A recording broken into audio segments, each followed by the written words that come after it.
the world are trying to convince the public that the free flow of information on the internet is a terror threat. In reality, independent online media are exposing the real terrorists, the politicians and their deep state handlers who are funding, arming, aiding, and enabling false flag terror. This is the GRTV Backgrounder on globalresearch.ca. Within hours of the bombing at Manchester Arena last month, police had identified the lone wolf suicide bomber they alleged was behind the attack. Mere hours after that, the independent online media had compiled a list of the many questions and problems with the official narrative of the event. That it was American intelligence, not British intel, who had allegedly identified Salman Abedi as the attacker. That the alleged bomber's father had co-founded the Libyan Islamic Fighting Group that worked with MI6 on a failed plot to assassinate Gaddafi in the 1990s and fought alongside NATO in his eventual ouster in 2011. And that Abedi's ties to ISIS were allegedly confirmed to the New York Times by two anonymous deep state sources. Within hours of the London attack last week, it was widely reported in the mainstream media as an ISIS-connected event. It was left to the independent media to report that the alleged ISIS connection to the plot was discovered by suspected Israeli operative Rita Katz of the long-discredited Site Intelligence Group, and that it is in fact the UK, the US, and their allies that have been instrumental in funding, arming, and training ISIS in the first place. When CNN tried to pass off a demonstration in London as a spontaneous event that their cameras happened upon, it was a citizen journalist who captured the behind-the-scenes footage, showing that the protest was a carefully stage-managed event, including the reporter and crew telling people where and how to line up for maximum effect. When NBC tweeted Megyn Kelly's recent interview with Russian President Vladimir Putin under the headline, "Putin does not deny having compromising information on President Trump," it was online backlash that prompted them to issue a correction, admitting that Putin not only dismissed the idea, but called it nonsense. Time and again, the flowering of citizen journalism and online independent media has thwarted the establishment media in their attempts to convey a narrative favorable to the deep state. So it is no surprise, then, that in the wake of the latest false flag terror incidents in the UK, that British Prime Minister Theresa May has identified the free and open intranet as the greatest facilitator of terrorism. Second, we cannot allow this ideology the safe space it needs to breed. Yet that is precisely what the internet and the big companies that provide internet-based services provide. We need to work with allied democratic governments to reach international agreements that regulate cyberspace to prevent the spread of extremist and terrorism planning. And we need to do everything we can at home to reduce the risks of extremism online. The UK government has already implemented some of the most draconian restrictions on internet usage of any country in the Western world, including the Investigatory Powers Act, which requires internet service providers to store all internet users' data for at least 12 months in case the government wants to access it, and the Snoopers Charter, which grants government agencies and intelligence services the authority to hack into individuals' computer systems and the ability to collect masses of data on people's internet browsing history, regardless of whether they are even suspected of a crime. Now, the government is looking to prevent any form of encryption and enforce government-mandated backdoors into any form of online security. What is especially chilling about this is not merely that such a system is fundamentally unworkable, nor that network-level blocking has repeatedly been ruled illegal, nor that such legislation would decimate Britain's software industry. The truly chilling part is that the government is now openly advocating for the creation of a controlled, surveilled, restricted internet where all content is accessible only by permission of the government. The threat of this type of Orwellian control over information is evident for those, like Professor Michel Chossudovsky of globalresearch.ca, who recognize that the ability to counteract the establishment propaganda narrative is the only thing that will effectively undermine the ongoing and ever-escalating wars of aggression that are justified on the backs of these false flag terror events. The legitimacy of these, of this military and economic agenda ultimately relies on propaganda. Without propaganda, they have no leg to stand on. Without the war on terrorism, which is a legend It's a legend because the terrorists are a creation of US intelligence. Without the war on terrorism, there is no legitimacy for bombing Syria and Iraq. Okay, we have to go after the bad guys, the bad dudes, ISIS, and so on. In fact, everybody knows that Al-Qaeda and ISIS, people who have studied it, know that those entities are supported covertly by the United States and its allies, financed, and so on and so forth, by Saudi Arabia, Turkey, and so on. But that does not necessarily trickle down to the broader public. And then some people say, well, the broader public is ignorant. The broader public is not ignorant. It's the media and the system which instills that ignorance. It's an engineered process of manipulation of public opinion. There are two things that we need to implement, and urgently. One is to inform the public, the broader public. But two, to question the legitimacy of this criminal undertaking. Okay? It's a collusive attempt to commit crimes against humanity on a mass scale. Of course, the crackdown on the online independent media and citizen journalism is not limited to the UK.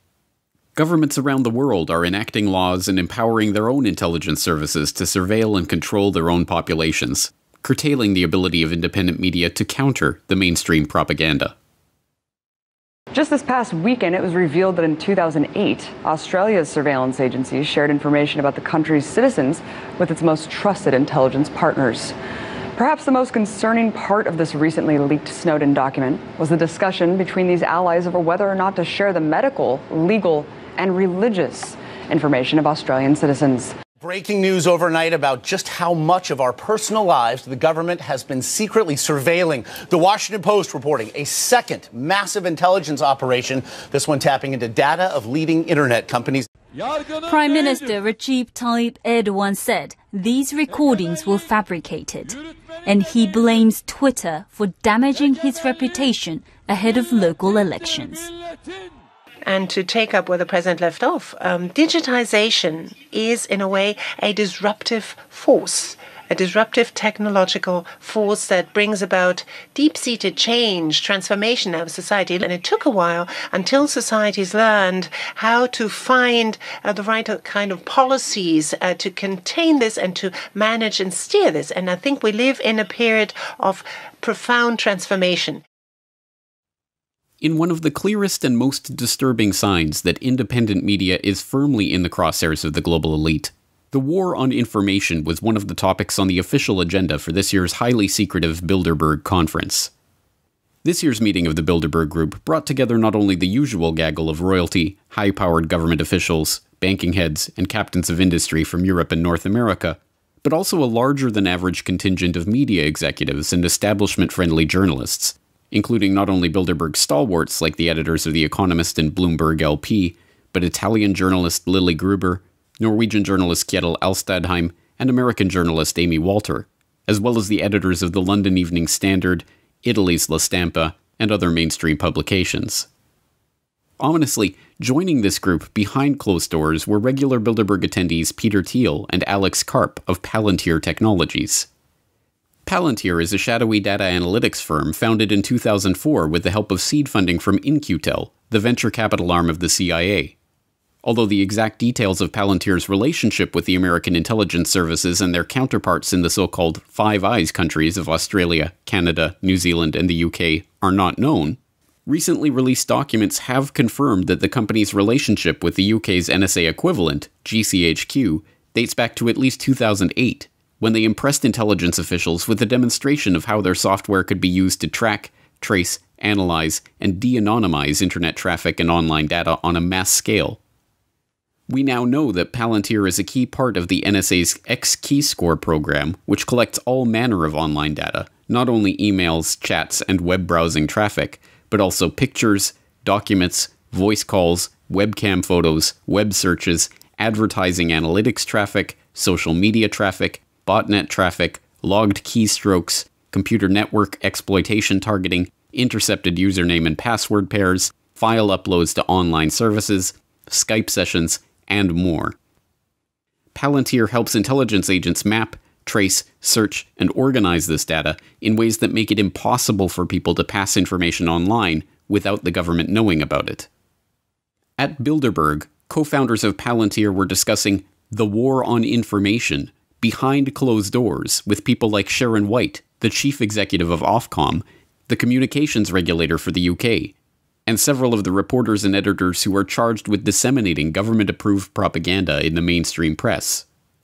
The implications of this are stunning, and they go far beyond a simple issue of public-private collusion around press censorship.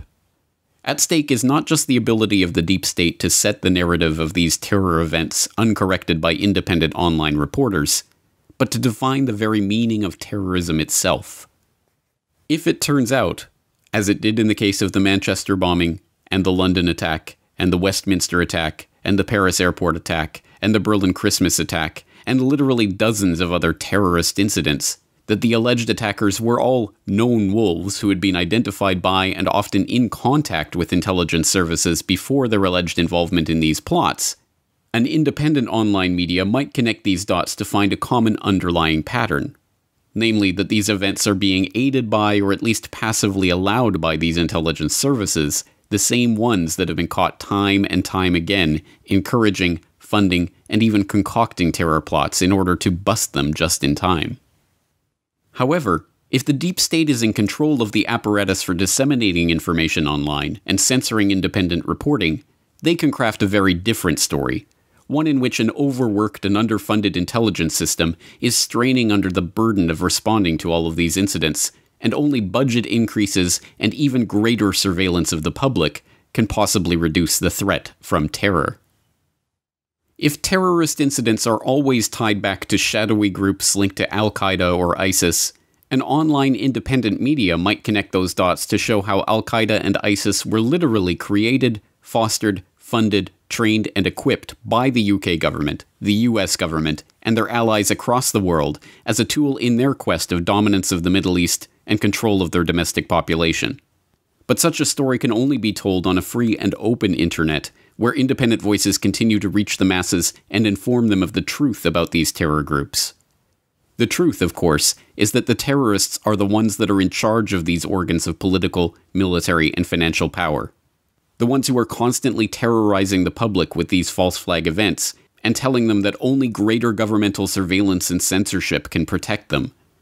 To stop these terrorists is the prime political imperative of our time, and it can only happen through an independent media that is willing and able to counteract the official propaganda of events like the London attack and the Manchester bombing. When the lie becomes the truth, and critical analysis is suppressed, differences of opinion are suppressed, when facts are suppressed, then we are in an inquisitorial environment. It's not only, it's not simply a police state. It's an environment where people don't think. They don't have an inner consciousness. And it is reminiscent of the witch hunts of the Spanish and French Inquisition, but it's much more sophisticated because it tells us anything that comes from high authority and which is then picked up by the New York Times and the Washington Post is the indelible truth. It goes into the news chains, and every single local station will replicate it. And if anybody says, no, this doesn't sound right, they will automatically be put on a blacklist as a conspiracy theorist, a bit like the witches of the Middle Age in Spain. Now available from globalresearch.ca. The threat of nuclear war. The destabilization of foreign countries. The movement to resist this worldwide aggression. These are the topics addressed in The Globalization of War, America's Long War Against Humanity, the new book by award-winning author Professor Michel Chossudovsky.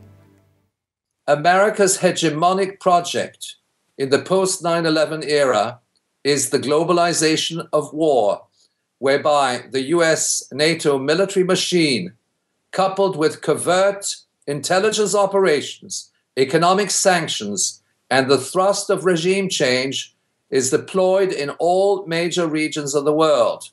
The threat of preemptive nuclear war is also used to blackmail countries into submission. This long war against humanity is carried out at the height of the most serious economic crisis in modern history. It is intimately related to a process of financial restructuring, which has resulted in the collapse of national economies and the impoverishment of large sectors of the world population. The ultimate objective is world conquest under the cloak of human rights and Western democracy. Buy your copy today and discover what is